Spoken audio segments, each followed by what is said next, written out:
ಕೃಷ್ಣ, ಸ್ನೇಹಮಯಿ ಕೃಷ್ಣ, ಅವರಿಗೆ ಯಾರಿಗೆ ಅವರು ಅಷ್ಟೊಂದು ಸ್ನೇಹಮಯಿ ಎನ್ನುವಂಥದ್ದು ಅವ್ರ ಹಿನ್ನೆಲೆ ಏನು,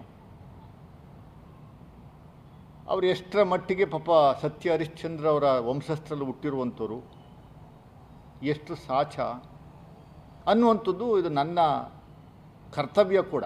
ಕಾಂಗ್ರೆಸ್ ಪಕ್ಷದ ವಕ್ತಾರನಾಗಿ ನಾವಿಲ್ಲಿಯವರೆಗೂ ಅವನ ವಿಚಾರದಲ್ಲಿ ನಾವು ಮಾತಾಡಿರಲಿಲ್ಲ. ಬಟ್ ಇವತ್ತು ನನ್ನ ಅನಿವಾರ್ಯತೆ ಇದೆ. ನನ್ನ ಬಗ್ಗೆ ಒಂದು ದೂರನ್ನು ದಾಖಲು ಮಾಡಿರುವಂಥದ್ದು ಕೂಡ ಅದ್ರ ಬಗ್ಗೆ ನಾನು ಮಾತಾಡ್ತೀನಿ.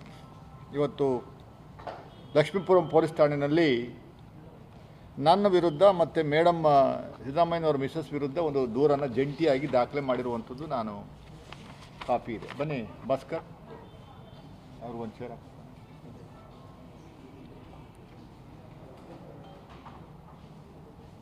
ಸ್ನೇಹಮಯಿ ಕೃಷ್ಣ ಅನ್ನುವರು ಯಾರು?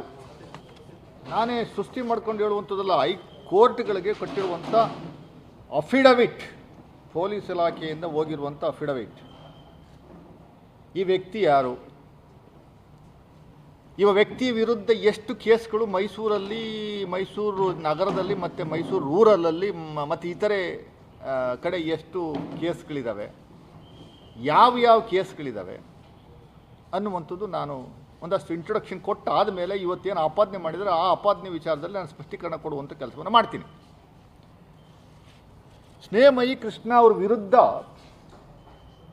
ಮೈಸೂರು ನಗರದಲ್ಲಿ 17 ಕೇಸ್ಗಳಿದ್ದಾವೆ. ಮೈಸೂರು ರೂರಲಲ್ಲಿ 12 ಕೇಸ್ಗಳಿದ್ದಾವೆ. ರಾಜ್ಯದ ಇತರೆ ಭಾಗಗಳಲ್ಲಿ 15 ಕೇಸ್ಗಳಿದ್ದಾವೆ. ಒಟ್ಟು 44 ಪ್ರಕರಣಗಳು ಮಾನ್ಯ ಸ್ನೇಹಮಯಿ ಕೃಷ್ಣ ಅವ್ರ ವಿರುದ್ಧ ಇರುವಂಥದ್ದು ಪ್ರಕರಣಗಳು. ಯಾವ್ಯಾವು ಅನ್ನುವಂಥದ್ದು ನಾನು ನಿಮಗೆ ಪಟ್ಟಿ ಕೊಡ್ತೀನಿ, ಕಾಪಿ ಕೊಡ್ತೀನಿ ನಿಮಗೆ. ಒಟ್ಟು 84 ಸೆಕ್ಷನ್ಸ್ ಅಡಿಗಳಲ್ಲಿ 44 ಕೇಸ್ಗಳು ದಾಖಲಾಗಿದೆ. 44 ಕೇಸ್ಗಳು ದಾಖಲಾಗಿರುವಂಥದ್ದು 84 ಸೆಕ್ಷನ್ಸ್, IPC CRPC ಸೆಕ್ಷನ್ಸ್ ಅಡಿಗಳಲ್ಲಿ. ಇದರಲ್ಲಿ ಕ್ರಿಮಿನಲ್ ಕೇಸ್ ಇದೆ, ಎಲ್ಲ ಕ್ರಿಮಿನಲ್ ಕೇಸ್ಗಳೇ. ಬ್ಲಾಕ್ ಮೇಲ್, ಎಕ್ಸ್ಟಾರ್ಷನ್, ಕೊಲೆ ಕೇಸು ಮತ್ತು ಮೋಸ, ಇಷ್ಟು ಕೇಸ್ಗಳು ಇದ್ದಾವೆ.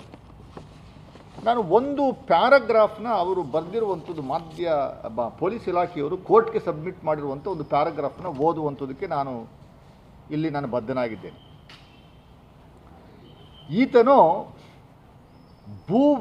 ವಿವಾದಗಳನ್ನು ಸೃಷ್ಟಿಸಿ ಕಾನೂನನ್ನು ದುರುಪಯೋಗಪಡಿಸಿಕೊಂಡು ಅಮಾಯಕ ಭೂ ಮಾಲೀಕರು ಮತ್ತು ಬಾಡಿಗೆದಾರರು ಅಥವಾ ಸಂಬಂಧಿಕರ ಆಸ್ತಿ ವಿಚಾರಗಳಲ್ಲಿ ಹಸ್ತಕ್ಷೇಪ ಮಾಡಿ ಅಮಾಯಕ ಭೂ ಮಾಲೀಕರನ್ನು ಸ್ವಾಧೀನದಿಂದ ಬಡಿದೆಬ್ಬಿಸುವುದು ಹಾಗೂ ಓಡಿಸುವುದು, ಈ ಮೂಲಕ ಸಣ್ಣ ಪುಟ್ಟ ಜಗಳಗಳನ್ನು ಸೃಷ್ಟಿ ಮಾಡಿ ಕಾನೂನನ್ನು ದುರುಪಯೋಗಿಸಿಕೊಂಡು ಇಲ್ಲ ಸಲ್ಲದ ಆರೋಪಗಳನ್ನು ಮಾಡಿ ಅಮಾಯಕರ ಮೇಲೆ ನ್ಯಾಯಾಲಯಗಳಲ್ಲಿ ಹಾಗೂ ಪೊಲೀಸ್ ಠಾಣೆಗಳಲ್ಲಿ ಪ್ರಕರಣಗಳನ್ನು ದಾಖಲಿಸುವುದು ಮತ್ತು ಅವರಿಗೆ ಜೀವ ಬೆದರಿಕೆ ಹಾಕುವ ಪ್ರವೃತ್ತಿಯನ್ನು ಬೆಳೆಸಿಕೊಂಡಿರುತ್ತಾರೆ.